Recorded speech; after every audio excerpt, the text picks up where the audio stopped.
কেন্দ্ৰীয় BPF দলৰ সিদ্ধান্ত মৰ্মে দোকান দি আছে আমাৰ কম্পিউটাৰৰ যুৱ দোকান দি আছে BPF, কোনবাই মহিলা BPF আৰু বড়োলেণ্ড ছাত্ৰ সন্থা এই তিনিটা আমাৰ ভাতৃ সংগঠন বিভিন্ন জিলাত গৈ বিভিন্ন ব্লকত তেওঁলোকে কৰ্মশালা কৰি আছে যাতে আমাৰ চৰকাৰবিলাক মহিলাৰ কাৰণে কেনেকৈ আমি আঁচনি লৈছো বৰ্তমান প্ৰমোদ বড়ো ডাঙৰীয়াৰ চৰকাৰে কি কৰিব পৰা নাই এইবিলাক কথাটো মহিলাৰ মাজত লৈ যাব লাগিব যুৱসকলে আমাৰ BPF দলে যি কাম কৰিব লৈছে ভৱিষ্যত যুৱ প্ৰজন্মৰ কাৰণে এইবিলাক কথা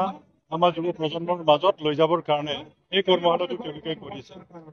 বড়োলেণ্ড ছাত্ৰ সন্থা আমাৰ ভৱিষ্যত ছাত্ৰবিলাকৰ কাৰণে আমি BPF দলে কি কাৰ্যপন্থা লৈ আছো আৰু বৰ্তমান আমাৰ UPPL চৰকাৰ তেওঁলোকে যিহেতু যুৱসকলৰ কাৰণে একো কাম কৰা নাই এইবিলাক কথাটোকে লৈ পেলাই তেওঁলোকে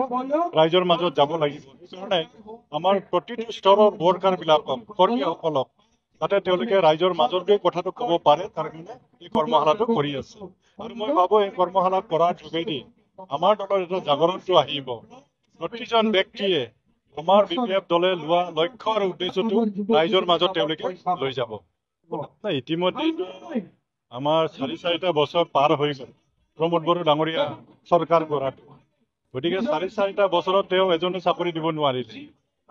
আমাৰ মহিলাৰ দিনত যিসকলে চাকৰি পাইছে তাৰ পিছত BTC চৰকাৰে দিয়া চাকৰি তেওঁলোকে দিব পৰা নাই আজিৰ তাৰিখত BTC চৰকাৰে তেনেকৈ চাকৰি দিয়া ইণ্টাৰভিউ তেওঁলোকে কৰিব পৰা নাই এডিআৰে ইয়াৰ ইণ্টাৰভিউ পাতি আছে আমাৰ ইয়াত যিমানখিনি পোষ্ট খালী হৈছে অসম চৰকাৰ ইণ্টাৰভিউ পাতি তাত তেওঁলোকে ফিল কৰি আছে গতিকে UPPL চৰকাৰ কোনো ধৰণৰ চাকৰি দিব পৰা নাই ভৱিষ্যতে তেওঁলোকে নোৱাৰিব তেওঁলোকৰ হাতত সময়ে নাই এইটো মই কোৱাৰ দৰকাৰ নাই এইটো ৰাইজে ক'ব আজি 2003 চনৰ আগত আমাৰ BTCৰ অৱস্থাটো কি আছিল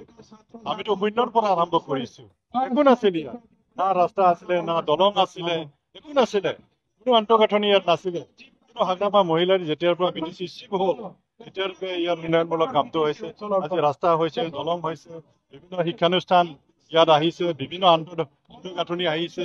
BTC চুক্তিৰ যোগেদি ইয়াত ইউনিভাৰ্চিটি আহিছে মেডিকেল কলেজ আহিছে CIT আহিছে ইঞ্জিনিয়াৰিং কলেজ আহিছে বিভিন্ন ধৰণৰ অনুষ্ঠান প্ৰতিষ্ঠানবিলাক আহিছে যোৱা 4-4টা বছৰত BTR চুক্তিৰ পিছত প্ৰমোদ বড়ো ডাঙৰীয়া BTR চুক্তিৰ যোগেদি যিখিনি অনুষ্ঠান প্ৰতিষ্ঠান তেওঁ আনিম বুলি কৈছিলে তেওঁ হেঁচাও আনিব পৰা নাই সেইটো ৰাইজে দেখা পাই আছে মই ক'ব দৰকাৰ নাই